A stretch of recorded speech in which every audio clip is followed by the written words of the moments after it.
Hola a todos, aquí Brandon Custom 53 en un nuevo video.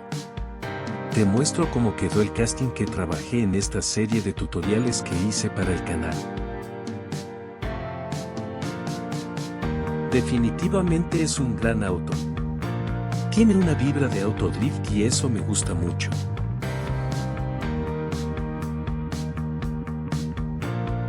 Se vienen más trabajos de custom, algunos con su procedimiento completo y otros con su respectivo antes y después.